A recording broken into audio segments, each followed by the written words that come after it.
Vitale, and I'm a National Geographic photographer, Nikon ambassador, and I'm excited to be here today. Thank you for tuning in for this special Earth Day Instagram Live. Today I am super excited. I'm going to be introducing Hindou Oumarou Ibrahim. She's an incredible climate activist leader and founder of the Indigenous Women of Peoples of Chad.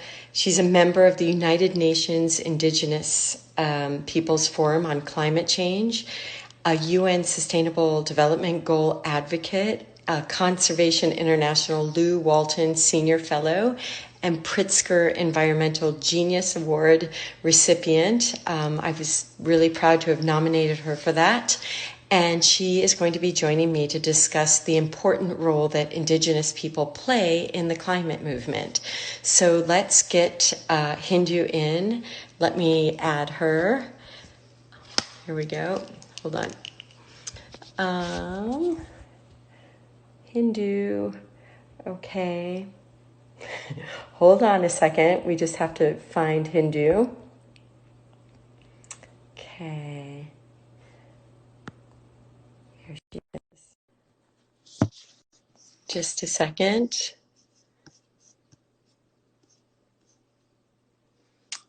Okay. It's connecting. There she is. Hi. Hi. Good morning. Actually, it's probably evening. Where are you now? Oh, yeah, it's a little bit late afternoon. Okay. Oh, thank you. It's so good to see you. Let's get started. Hindou, how are you doing, first of all? I know it's a very strange time now. Yeah, I'm doing well. It's very strange for us, and it's very difficult to see how the world is moving. But yeah, I'm doing well. Oh, so I wanted to start and have you tell us a little bit about, your home, where you come from, your life, and your knowledge of, what it's like to be a pastoralist. And can you tell us a little background? Sure. So I'm coming from a nomadic pastoralist community who are livestock keepers. And most of us is still nomadic, 100% living from one place to another one. And I'm so humbled that Amy know what I'm talking about because she visited me. So it's still to today, people do not have access to the clean water. Yeah. It's still to today, there is no hospitals, there is no school.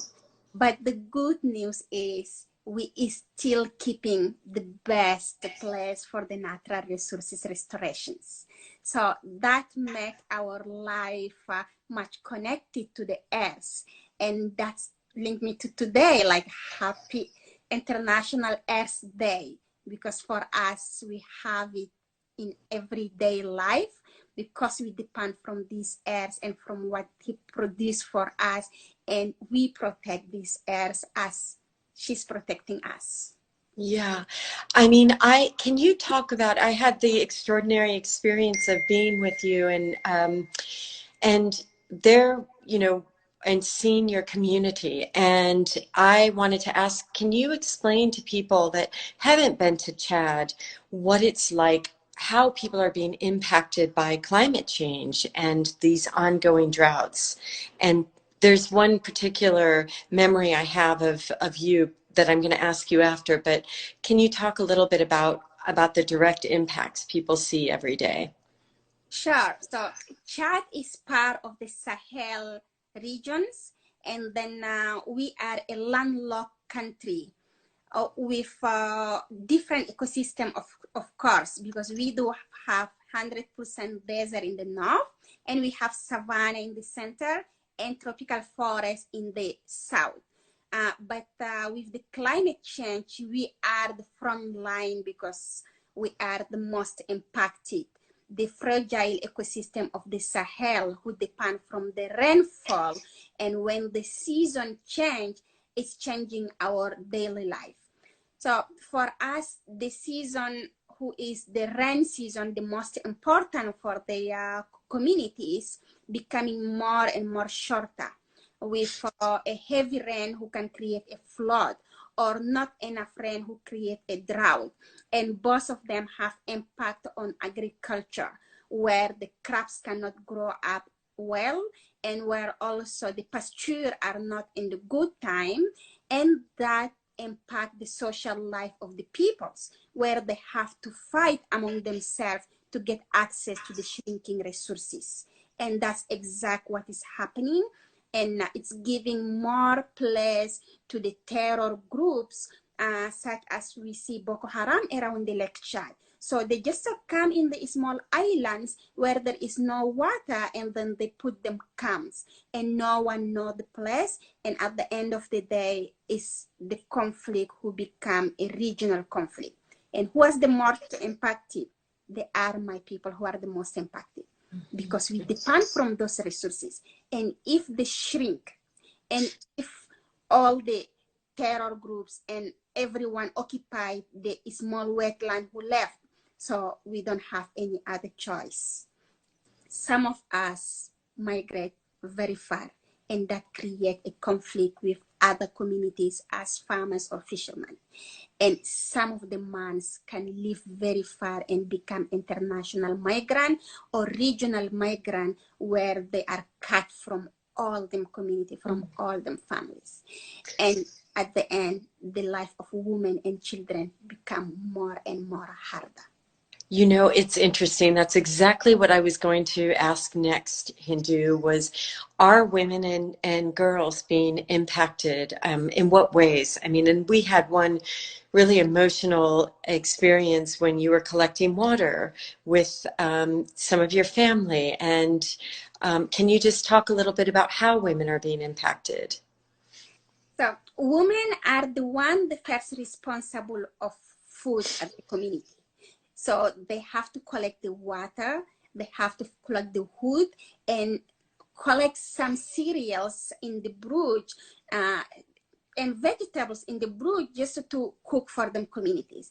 And with the climate change, so they have to go very far. Sometimes they work from one small lake to collect a water, and after 2 days, this water becomes very dark, because it is the same that man and animals that drinking, and they have to move to another next water place. And if this next water place is not also clean, so they have to continue doing a very far before to come back to the camp. So they have all them day working around, collecting water and coming back, using the cereal by hand, transforming it, and then just to found 2 meals a day.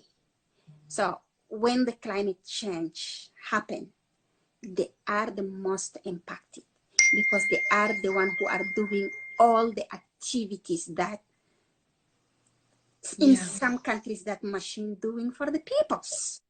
And no, they have to do it for not only one person, but for the entire community. And most of them have like small kids. So those kids do not enjoy the childhood. So they have to become an adult, know how to manage the water that they collect. And then at the age of 4 or 5, they have to go also collect some water or some food for them families. And then you see the injustice around the world, that when you are a child, you cannot enjoy your childhood. All the things that you can play with is just trying to save your own family. You grow up having that in your mind. And that reminds me exactly my own life, because I'm seeing the children now and what they do. And then when I remember, I'm always like, after the school, I go to my community and run after them. I wanted to help my mom. I wanted to help my grandmom. I go sell the milk. I take care of this, take care of that. And then you don't have any time to play. Yeah.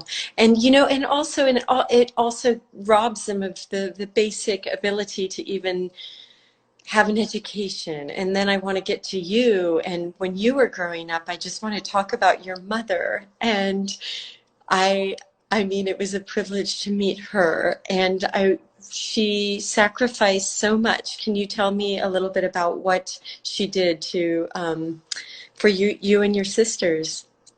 Yeah, my mom is an incredible woman, hard worker, and she was beyond of her generations because she think bigger. She think actually to our future without knowing that it's going to happen like this in this world. So she sent us to school when the school was limited to the boys in a city and not at all at the community.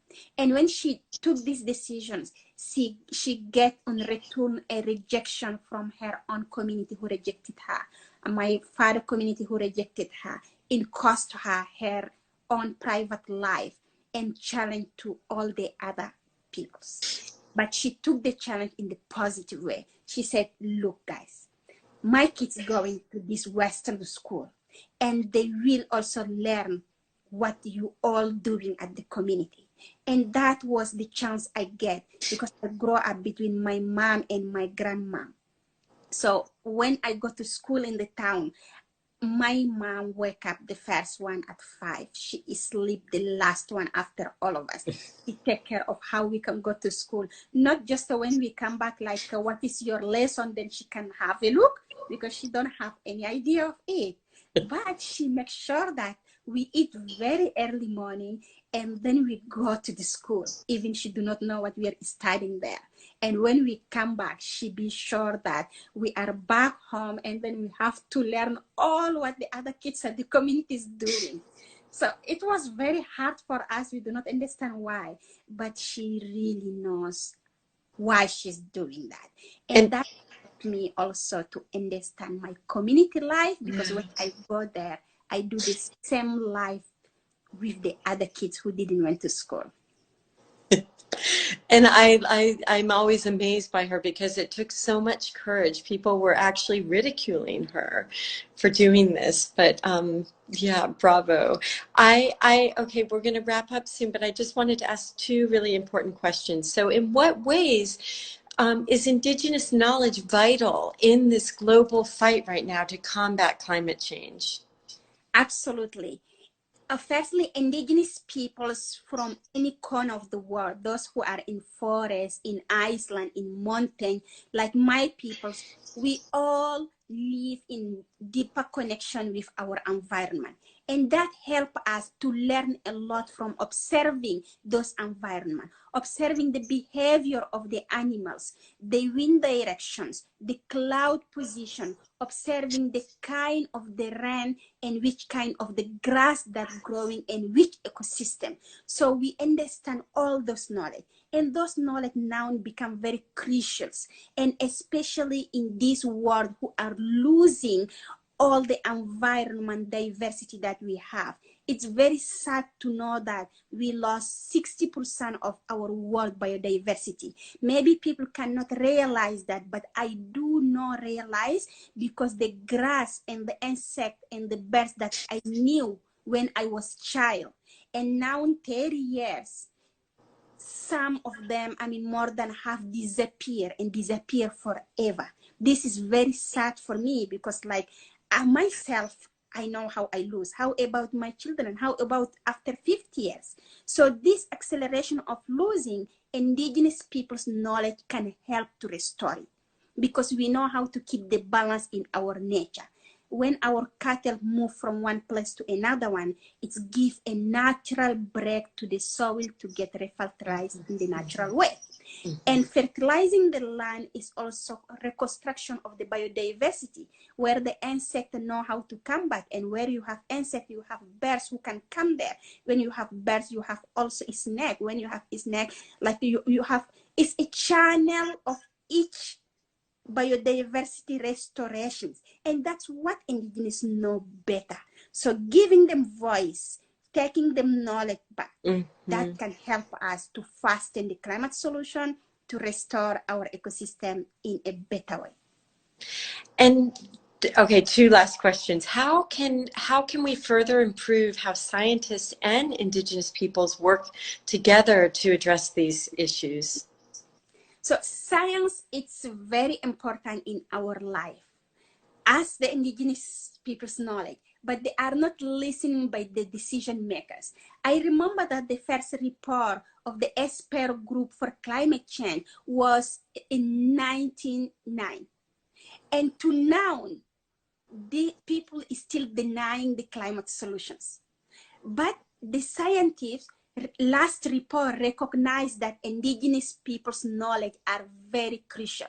That's the beginning of how we can collaborate together. When they believe in our knowledge, they confirm it from the science, and we also know that the science is very helpful. We can work together, and we can do that in different way. One of them is building the 3D participatory mapping, where the community who didn't went to school, but who have a traditional PhDs, who can come with the scientists, sit together, build the map, build the knowledge there, try to conserve it, but try to transfer it through generations. And that can help us to build a big tools for all the peoples without discrimination that you speak this language or you went to school or you didn't went. But those are the broader global knowledge we do have, and we can build science knowledge, traditional knowledge to help us better protect our planet and the peoples. And it can help also to fight how peoples can survive during crises like the pandemic of COVID. Exactly. We have 1 minute left, and I just want to ask, are you hopeful? You know, you've experienced things firsthand. What is your message for everyone watching today on this Earth Day? I think in this Earth Day, I'm very hopeful because there are many young generation that going out who have a different ideology than my parents' generations. And I'm hopeful because our knowledge is still theirs, and people are there who wanted to help us to protect it. But people like you who come to chat, and many others, organizations like CI, like other conservation organizations who can help and who are continuously helping.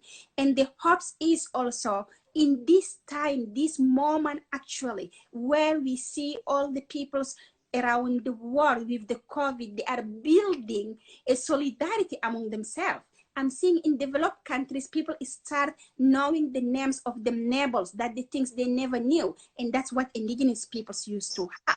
And they start also saying how we can just come all together and put our economy in the same way and boost our knowledge and have a respect for the peoples. I think the world is coming back to the ground, and that's gives me more hope. And I think we can all rebuild the better world that we want. We can transform it. It's possible. I agree with you, and thank you so much. Lots of love to you. Take good care. I can't wait to see you soon. Thanks, Amy. So happy Earth Day. Thank you. Happy Earth Day to all of you, and to you especially. Bye. Bye.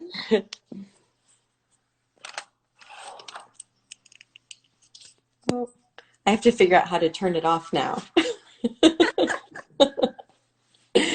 Let's see.